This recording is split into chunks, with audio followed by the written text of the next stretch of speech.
action. Hi, my name is Alex Axup, and here is my audience once again. We're all sitting in the same spots as before.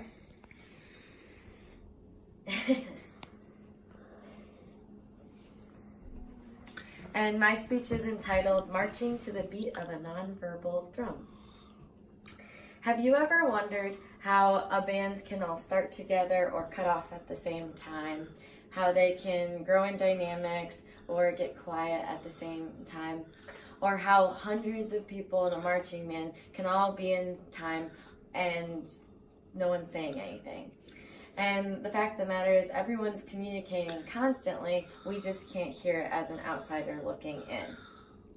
So this kind of communication is applicable outside of musicians because everyone uses nonverbal communication on a daily basis. And if you don't realize that you're using nonverbal communication, you should probably reevaluate what messages you might be sending to other people. So I will be analyzing the nonverbal communication of marching band to show how that can hold the music together in an ensemble. So I've been a musician since 3rd grade, which is over 10 years now. It's kind of crazy.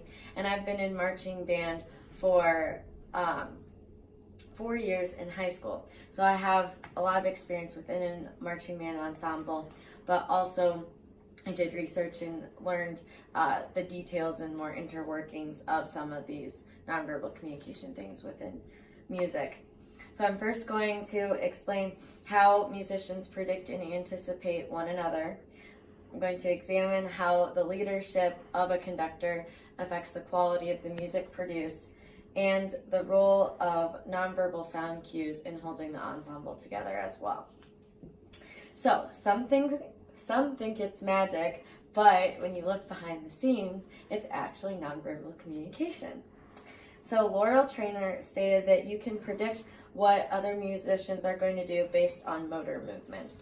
And so as experience being in a band, we're always looking at each other, seeing, if they're doing a solo, you're trying to match their vibes so that there's an interaction there and you aren't just standing there. And this visual effect engages an audience more, but also creates a better sound quality together because you're more connected.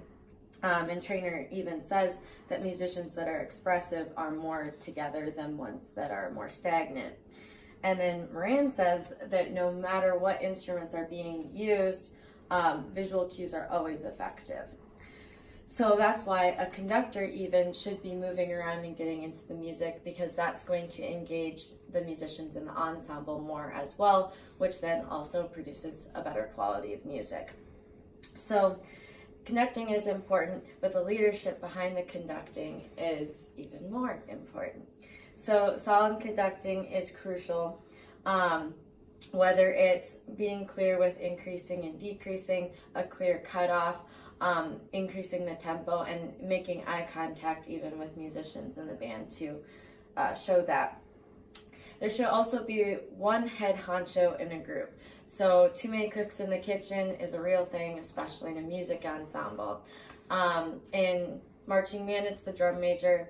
In a rock band, it's usually the drummer, and he can visually cue everyone to end a song.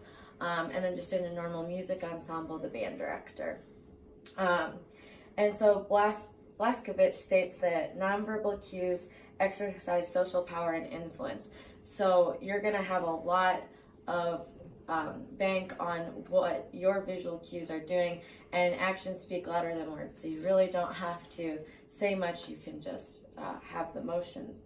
And then Luciano Fadiga said that conductor leadership creates better musical output if the leadership is there. So they're easier to follow, they're more energetic, that's going to be better for the music ensemble.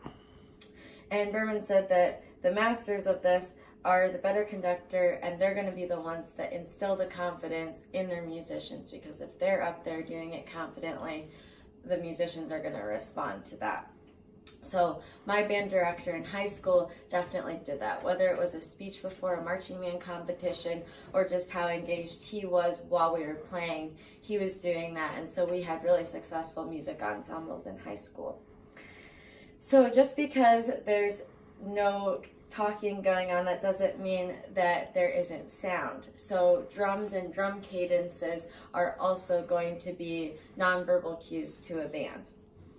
So when a band hears a certain cadence, they know that's a cue to do a certain thing. And so we had those in high school and knew which step to get into and things like that. And Silverman said that music transmits information and emotional messages. So that's why people can connect so well with music, because there's emotional connections with that as well. Whistles and clapping are also other forms in addition to the drumming. So the whistling stems from military background, and then clapping is just another type of keeping in time. But the drumline can also be like a metronome too.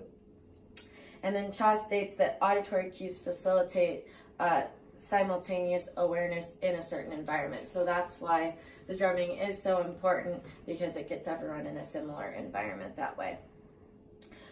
So all of this may be white noise to an outsider, but when you're in the mix of things, you know what's going on and how important it is.